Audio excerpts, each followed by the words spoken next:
नमस्ते।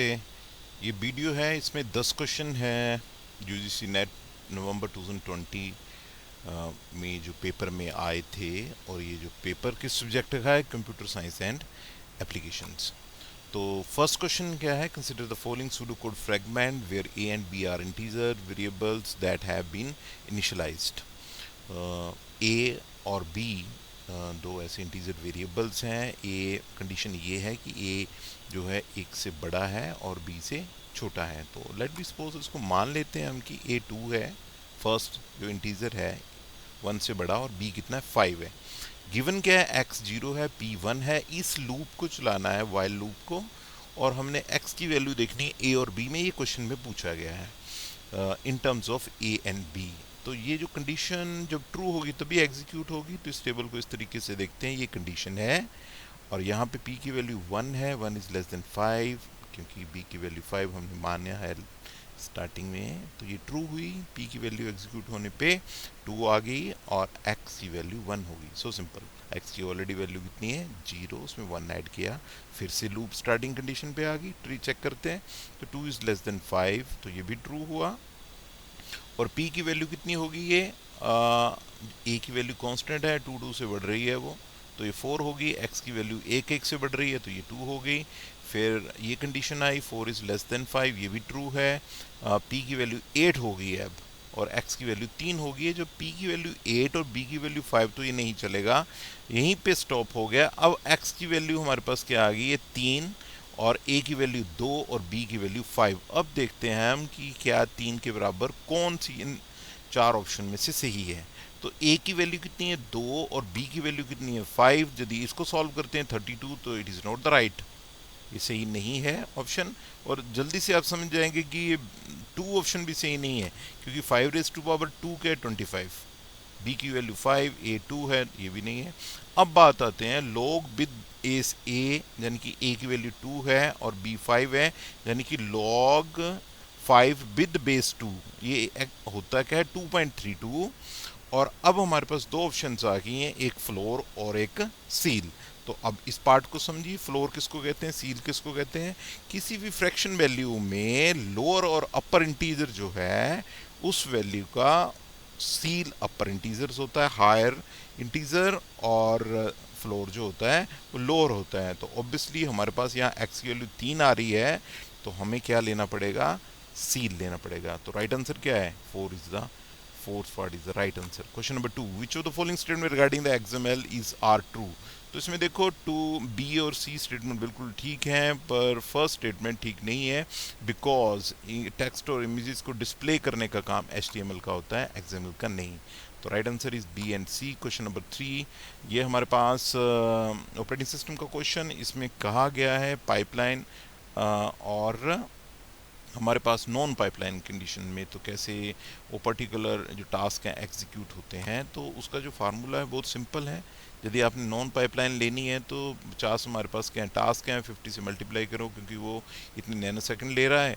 और यदि पाइपलाइन में जाना है तो उसका फार्मूला ये है कि n क्या है, नंबर ऑफ टास्क हैं, p है कि कितने सेगमेंट्स में जा रहा है वो।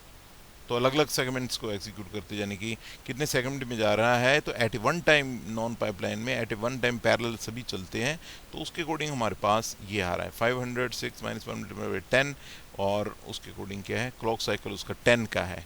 तो ये फार्मूला है। अब इसकी रेशो निकालनी है तो very simple, 500 into 50 divided by 500, 5 into 10, इसको सॉल्व किया 4.95, right answer is 4.95। Question number 4, ये हमारे पास ग्राफ से रिलेटेड है। तो इसमें बड़ी सिंपल सी बात है, फर्स्ट ऑफ ऑल अंडरस्टैंड करिए डायरेक्टेड और अनडायरेक्टेड ग्राफ क्या होते हैं। डायरेक्टेड ग्राफ जिसमें कि डायरेक्शन दी गई होती है कि नोड टू नोड कहाँ पे हमारी डायरेक्शन है, वो कैसे मूवमेंट हो रही है, ट्रेवर्सिंग कैसे हो रही है। पर अनडायरेक्टेड ग्राफ में ऐसा कुछ नहीं होता है। तो फर्स्ट ऑफ ऑल जो हमारे पास अनडायरेक्टेड ग्राफ है, तो वो जो होते हैं वो कोई भी डुप्लीकेट एज को नहीं रखते, ना तो उनमें कोई लूप होती है।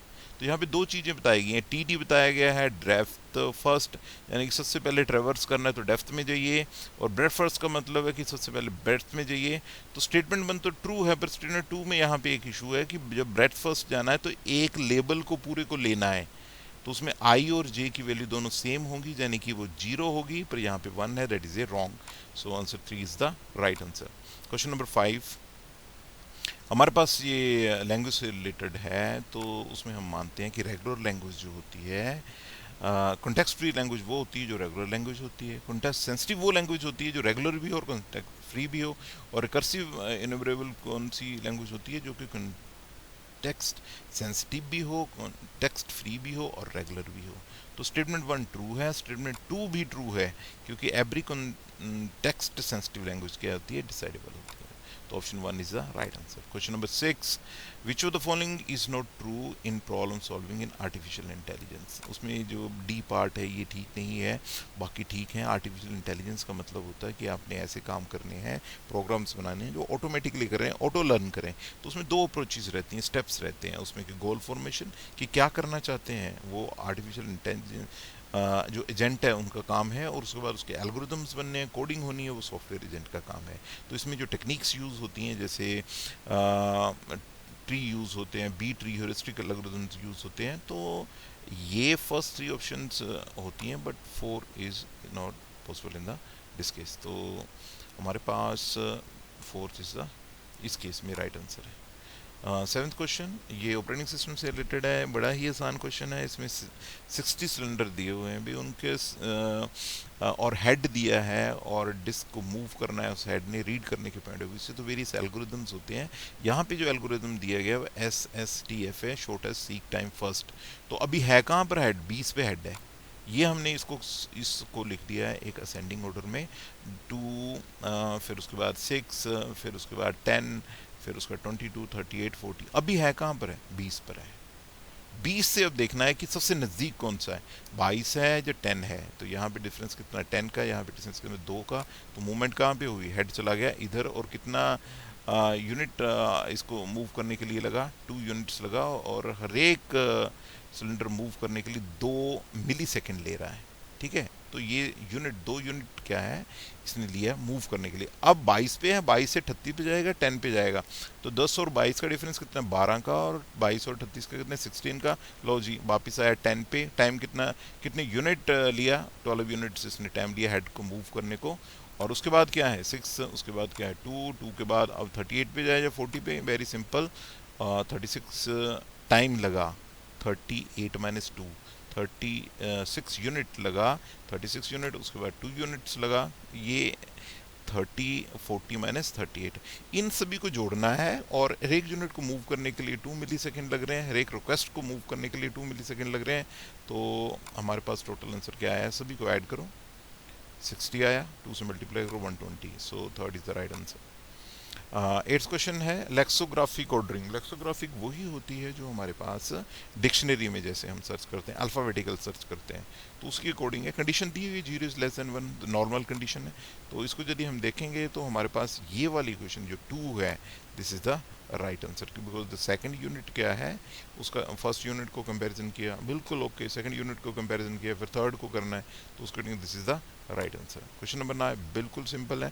ऐसे क्वेश्चंस में अप्रोच ऐसी रहनी चाहिए कि जो हमें आता है उसको पहले चूज करना है। तो मुझे डी इनपुट आउटपुट प्रोसेसर और साथ में इसका जो इनपुट आउटपुट डिवाइसेस ठीक लग रहा है, इसको ज्वाइन कर दिया। सेकंड को देखें तो हम कोई भी इंटरप्ट इनिशिएट होती है, सीपीयू उस चीज़ को तभी ट्रांसफर करता है जब कोई इंटरप्ट ना हो, तो उसके अकॉर्डिंग ये इसके साथ है। हैंड शेकिंग की बात करें तो 2 कंट्रोल सिग्नल्स होते हैं किसी भी प्रोसेस को चलाने के लिए, तो ऑपोजिट डायरेक्शन में होते हैं, ये इसके साथ मैच हो गए, तो एक ही बचा programmed input, that is fourth के साथ। ठीक है, so third is the right answer. Last question है, अगेन मैच द फॉलोइंग है, और ये OSI ओपन सिस्टम इंटरकनेक्शन एक मॉडल है, 7 लेयर्स होती हैं, उसमें कई प्रोटोकॉल्स यूज़ होते हैं, तो उनको देखते हैं। तो मुझे सबसे आसान लग रहा है SNMP, ये प्रोटोकॉल जो है एप्लीकेशन लेयर का है। उसके बाद जो यूज़र डाटाग्राम और ट्रांसपोर्ट लेयर का है, यहाँ पे UDP और TCP ट्रांसपोर्ट लेयर पे 2 इंपॉर्टेंट प्रोटोकॉल काम करते हैं, और इसी के बेसिस पे TCP IP एक सूट भी होता है, जिसमें कि बिकॉज वो प्रोटोकॉल्स होते हैं। UDP जो प्रोटोकॉल है ये इस तरह का प्रोटोकॉल है जिसमें कि जो हमारे पास एक्नॉलेजमेंट है वो नहीं रहती है। इंटरनेट की ज़्यादा स्पीड के लिए, यूट्यूब की एग्जिस्टेंस के लिए इस तरह के प्रोटोकॉल्स बैकएंड में काम करते हैं। अब स्लिप और PPP 2 प्रोटोकॉल्स होते हैं, वो डाटा लिंक लेयर का काम है, एक ही बचा है, that is a protocol. So this is the 10 question. We have remaining the 90 questions. In the next video I will explain those things. हम यूजीसी नेट की तैयारी कर रहे हैं। आपकी कोई क्वेरी है, आपके कोई सजेशंस हैं तो प्लीज़ कमेंट बॉक्स में डालिए। Thank you.